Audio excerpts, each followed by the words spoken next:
Assalamualaikum warahmatullahi wabarakatuh. Kami dari kelompok 5 mata kuliah aplikasi komputer. Nah, di sini akan memaparkan produk hasil perkuliahan aplikasi komputer kelompok kami. Sebelum itu, perkenalkan terlebih dahulu tim yang menyusun produk hasil aplikasi komputer kelompok 5. Baiklah, saya Amanda Sita Amalia. Nah, di sini nantinya saya akan memaparkan hasil mengenai studi kasus. Saya Ani Jamiatun Aisyah akan menjelaskan mengenai lokasi penelitian beserta alasan dan latar belakang. Saya Rida Zumratul Mufliha akan memaparkan penerapan tentang metode wawancara dan observasi. Saya Nadia Lailatul Hidayah akan menyajikan pembahasan mengenai pemilihan materi ajar di kelas. Saya Ima Hikmatur Rahimah akan menjelaskan mengenai implementasi materi pada media pembelajaran. Saya Siva Marutin Maulana. Di sini saya akan membahas tentang pembuatan media pembelajaran berbasis animasi dan matematika. Saya Osama Jarosidi akan menyajikan rencana penerapan materi dan media pembelajaran pada SMP kelas 8. Terima kasih.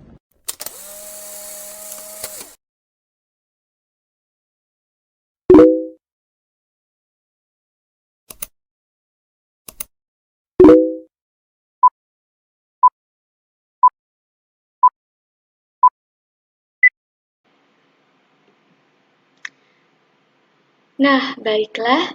Di sini teman-teman kita akan membahas mengenai rencana penggunaan media pembelajaran matematika di sekolah SMP Negeri 57 Surabaya. Nah, materi yang diangkat pada kali ini adalah mengenai bangun datar segitiga kelas 8.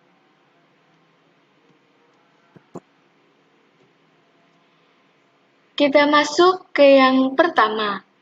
Kita mulai dengan studi kasus. Nah, penelitian kali ini tentang aplikasi komputer yang telah kita lakukan observasi ke sekolah SMP Negeri 57 Surabaya. Di sana, kita sudah melakukan observasi dan wawancara ke pihak sekolah, sehingga kita dapat mengambil riset mengenai hal-hal apa aja sih yang ada di sekolah ini.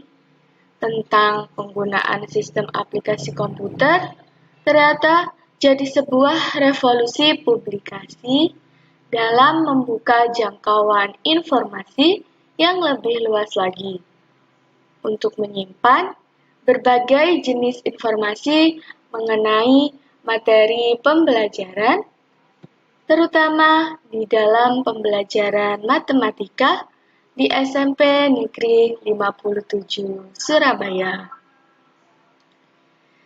Berbagai aplikasi dikombinasikan menjadi satu paket disebut paket aplikasi yang menggunakan Microsoft Office yang menggabungkan aplikasi pengolah kata, lembar kerja, presentasi, dan berbagai aplikasi lainnya.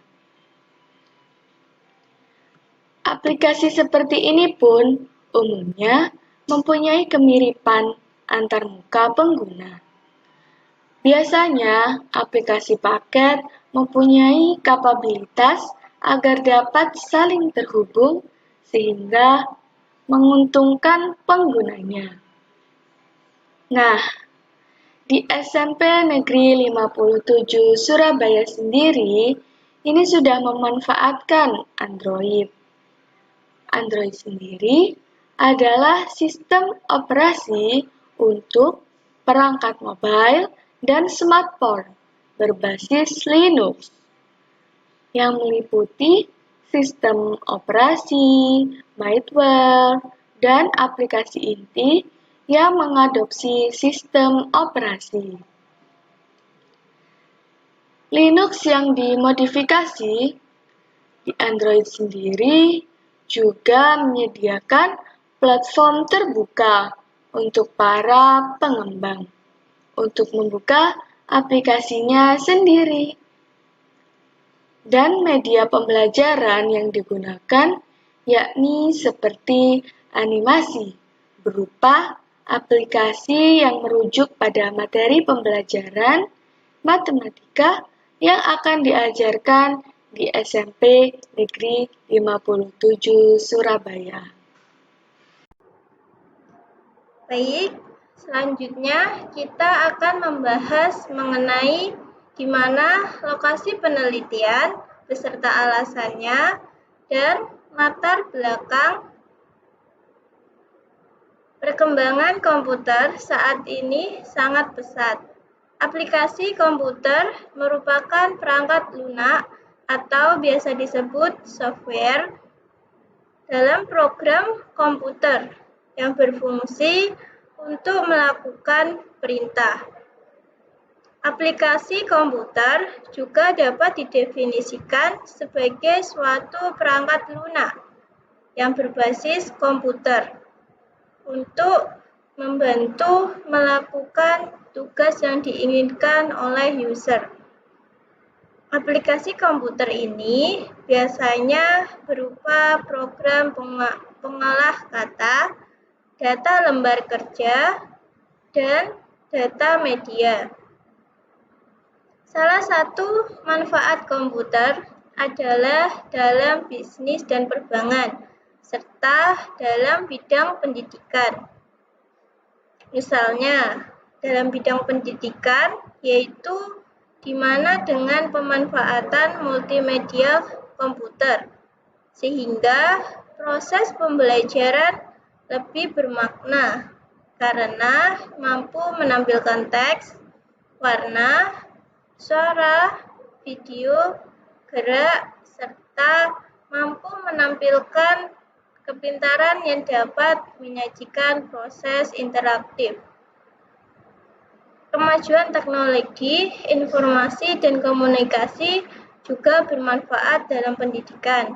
Salah satunya adalah dalam pembelajaran yang menggunakan komputer. Selanjutnya, lokasi penelitian yang kami lakukan berada di SMP Negeri 57 Surabaya yang beralamatkan di Jalan Siwalan Kerto, Permai, nomor 1 Siwalan Kerto, Kecamatan Wonocolo, Surabaya. Alasan mengapa memilih sekolah ini dikarenakan berdasarkan sertifikat 159 BANS M35 SK12 tahun 2018, SMP Negeri 57 Surabaya sudah memiliki akreditasi A, yang merupakan sekolah dengan penilaian yang baik. Selain itu, sekolah ini juga memiliki sarana dan prasarana yang memadai. Salah satunya adanya lab komputer yang biasanya digunakan ketika peserta didik melakukan ujian tengah semester. Hal ini memudahkan pelaksanaan aplikasi komputer yang kami terapkan di sekolah ini, sehingga pelaksanaan pembelajaran dapat terlaksanakan dengan baik. Baik, untuk selanjutnya kita akan menjelaskan mengenai penerapan metode wawancara dan observasi.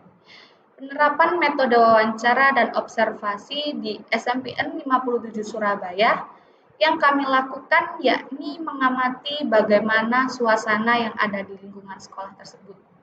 Kemudian kami mengamati beberapa ruang kelas, ruang kepala sekolah, ruang guru, kantin, lab komputer, lapangan sekolah, musola, dan juga perpustakaan.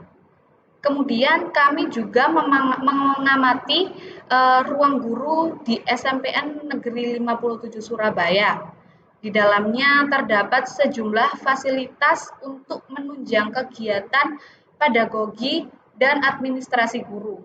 Salah satunya adalah file dan buku siswa yang terorganisir dengan baik, sehingga memberikan kemudahan bagi guru untuk mengakses catatan siswa. Kemudian selain itu, ruang guru juga dilengkapi dengan meja dan kursi. Setelah kami mengamati suasana sekolah, kami melihat bahwasannya sekolah ini sudah layak dalam melakukan pembelajaran melalui media aplikasi komputer. Karena di mana sarana prasarana yang diberikan di SMPN 57 Surabaya sudah bagus dan mewadahi bagi para siswa-siswinya untuk melakukan wawancara. Dan saat itu kami juga melakukan wawancara bersama. Wawancara bersama kita lakukan pertama kepada kepala sekolah, yang dimana pertanyaannya meliputi bagaimana penerapan aplikasi komputer yang sudah diterapkan di media yang dipakai dalam pembelajaran tersebut, serta bagaimana pengaruh media pembelajaran tersebut bagi sekolah. Kemudian dilanjut wawancara yang kedua kami lakukan untuk guru matematika di SMPN 57 Surabaya. Kami memberikan beberapa pertanyaan kepada guru tersebut, di antaranya yaitu bagaimana penerapan media pembelajaran berbasis komputer dalam pembelajaran matematika, dan bagaimana cara memanajemen kegunaan aplikasi komputer, serta masih banyak lagi. Kemudian, wawancara yang terakhir kami lakukan kepada beberapa siswa dari kelas yang sama, yakni dari kelas unggulan.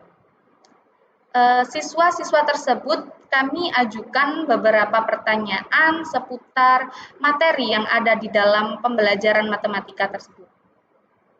Mulai dari materi matematika termudah hingga materi tersulit, serta kendala apa saja yang dialami dalam pemakaian media pembelajaran di sekolah saat itu. Beberapa pertanyaan mereka jawab dengan mudah, serta mereka menegaskan bahwa pembelajaran matematika tidak ada yang sulit dan mudah dipahami serta diterima bagi siswa-siswa SMPN 57 Surabaya. Setelah melakukan wawancara, kami juga melakukan dokumentasi dengan kepala sekolah, guru matematika, serta siswa-siswa yang telah melakukan wawancara bersama kami melalui foto bersama di halaman sekolah.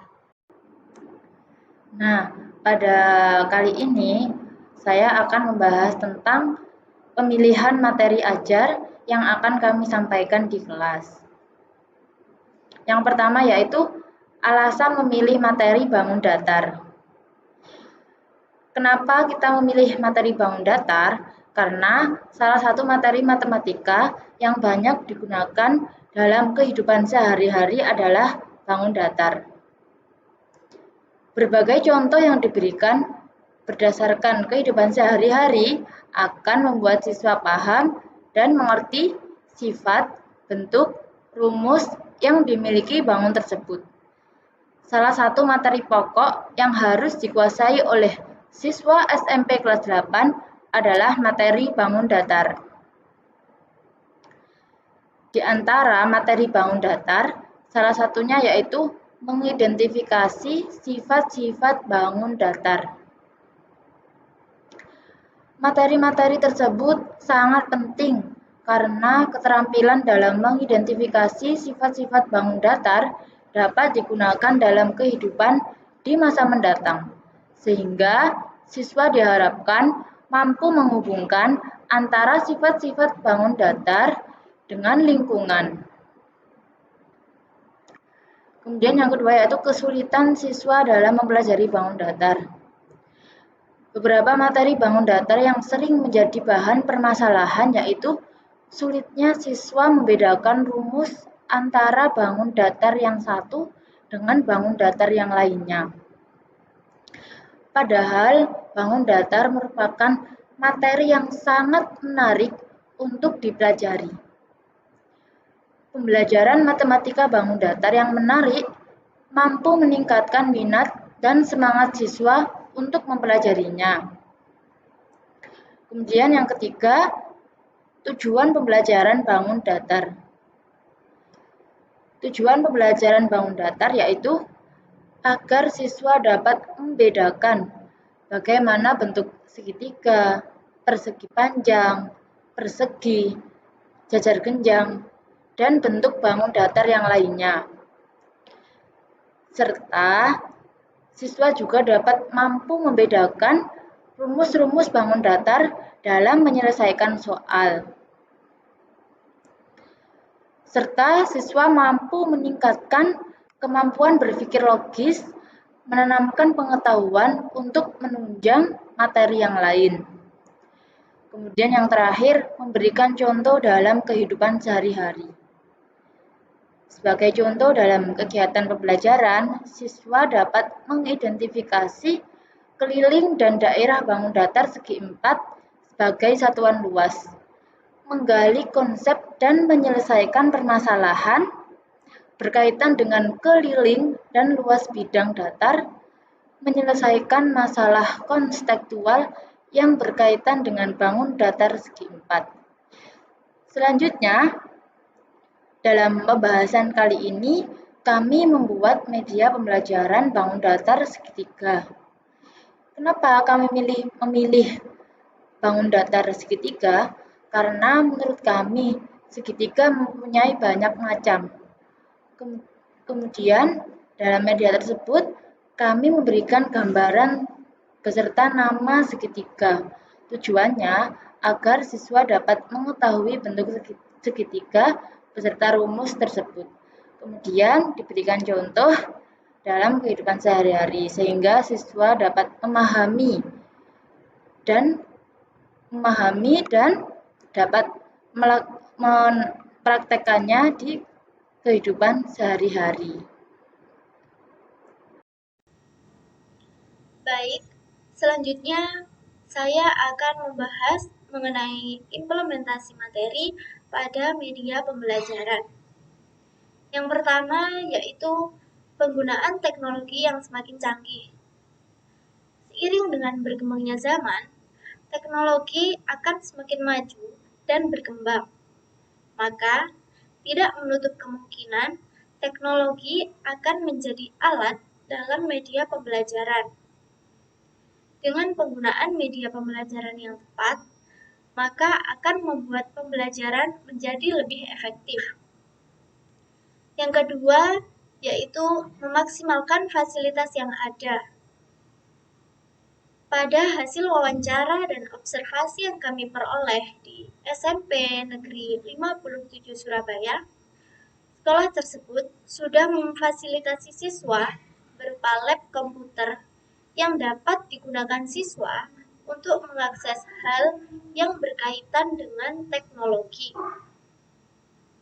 Yang ketiga, menerapkan metode pembelajaran baru. Dengan adanya fasilitas yang disediakan di SMP Negeri 57 Surabaya, kami ingin memaksimalkan penggunaan fasilitas tersebut dengan cara membuat metode pembelajaran baru, yakni penggunaan media pembelajaran berbasis ICT.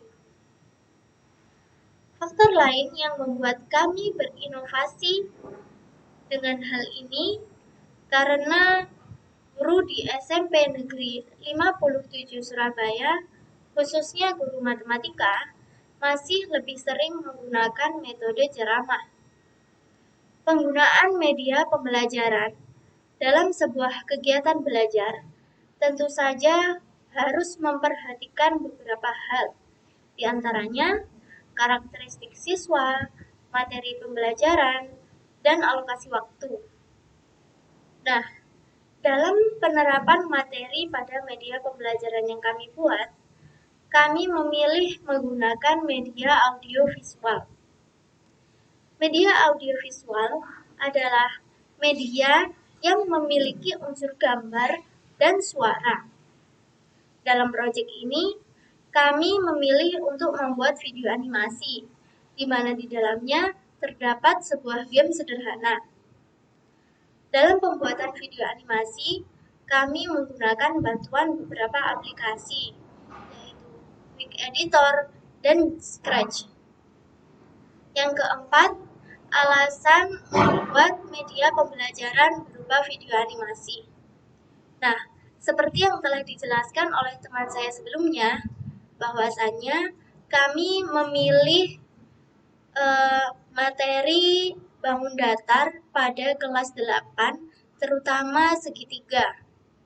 Nah, mengapa kami memilih untuk membuat video animasi? Karena materi ini akan lebih jelas jika siswa ditampakkan langsung bagaimana sih bentuk segitiga dan apa saja perbedaan antara segitiga satu dengan segitiga lainnya. Misalnya segitiga sebarang, segitiga sama kaki, dan segitiga sama sisi. Selain itu, siswa juga tidak akan berpikir abstrak karena sudah melihat bagaimana bentuk segitiga secara langsung. Alasan lainnya yaitu karena siswa akan cenderung lebih antusias dan materi akan lebih mudah ditangkap jika siswa memaksimalkan indera penglihatan dan indera pendengaran yang mereka punya dengan cara melihat video pembelajaran audiovisual ini. Sekian dari saya, terima kasih.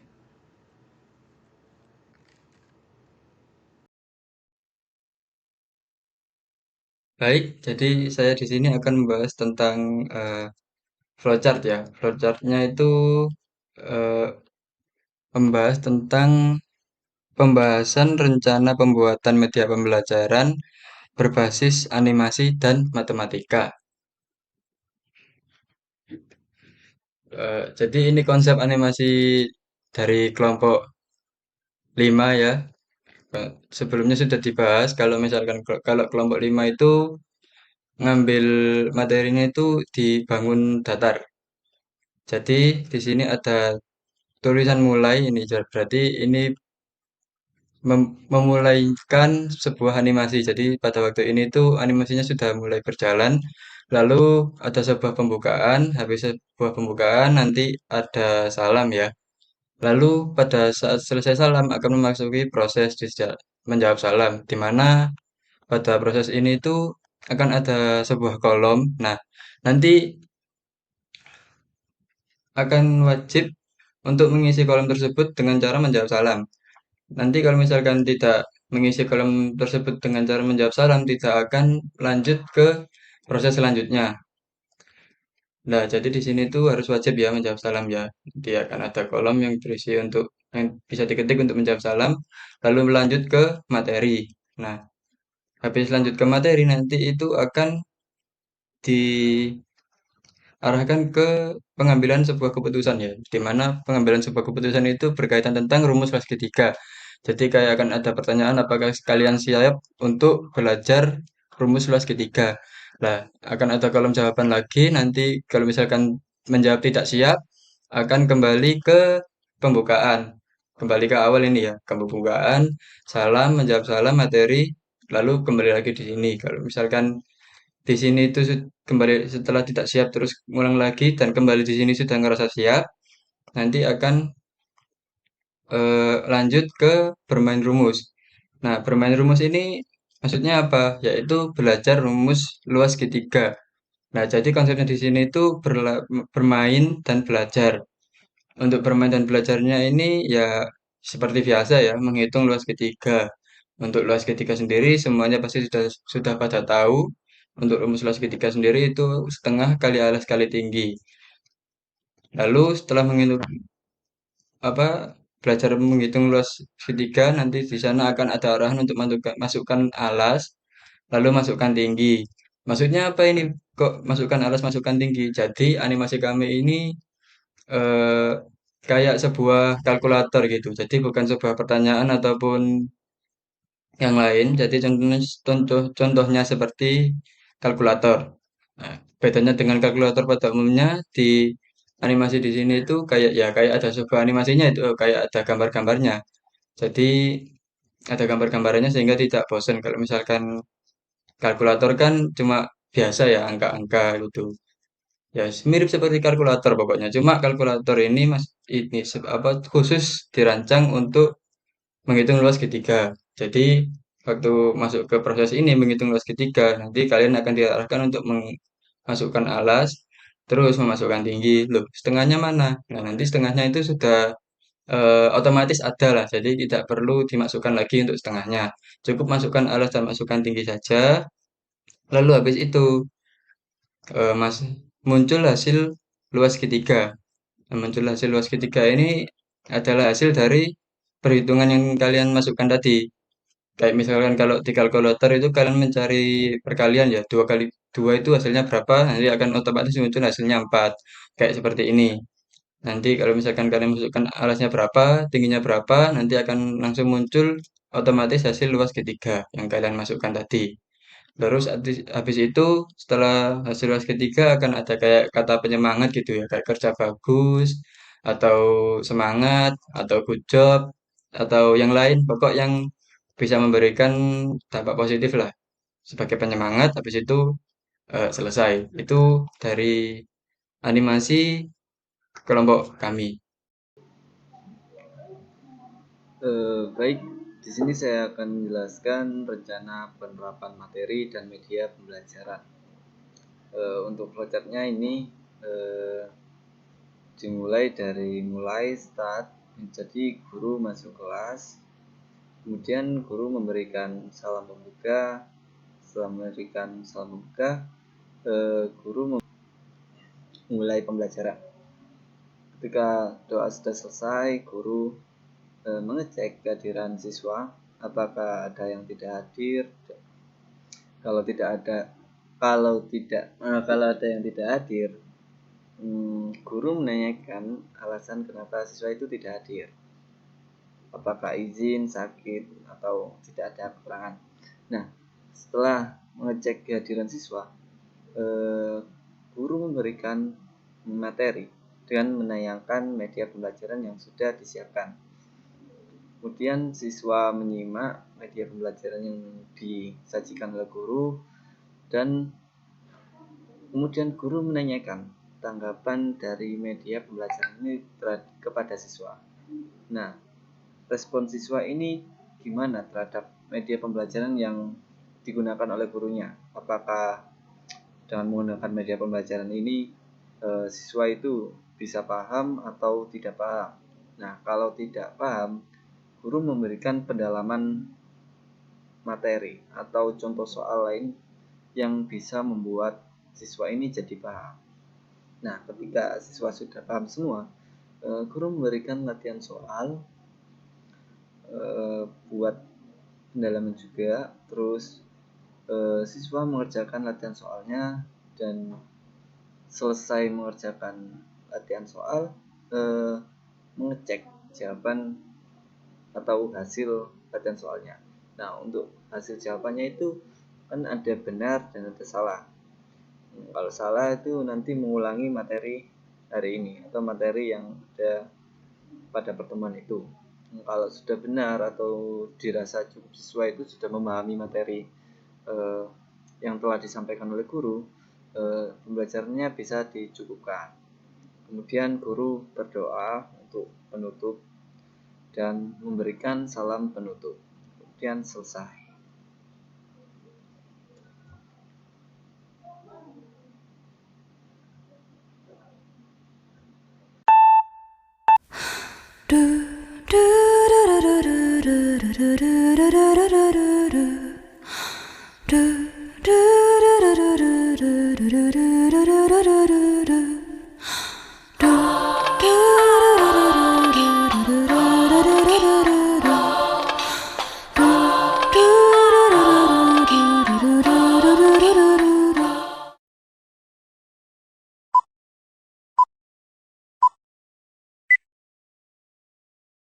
Baik teman-teman, dapat disimpulkan dari aplikasi yang kami gunakan memiliki peranan masing-masing dalam pembuatan media pembelajaran ini. Dari semua aplikasi tersebut diperlukan suatu kesatuan antar aplikasi sehingga dapat menciptakan sebuah media pembelajaran yang tentunya dapat membantu proses belajar mengajar menjadi lebih efektif dan juga lebih efisien. Sesuai yang telah dijelaskan tadi, media pembelajaran yang kita buat diharapkan dapat membantu siswa dalam memahami materi. Karena dalam media pembelajaran dirasa lebih mudah diakses oleh siswa, apalagi saat disajikan dengan animasi yang menarik akan menambah ketertarikan siswa untuk belajar. Dan siswa tidak akan cepat bosan ketika menyimak pembelajaran di kelas. Kemudian saya juga mengucapkan terima kasih kepada anggota kelompok 5 yang telah menyusun media pembelajaran ini. Dan saya juga mengucapkan terima kasih banyak kepada sekolah yang telah bersedia bekerja sama dengan kami. Selanjutnya, saya berharap video ini dapat bermanfaat untuk kita semua. Wassalamualaikum warahmatullahi wabarakatuh.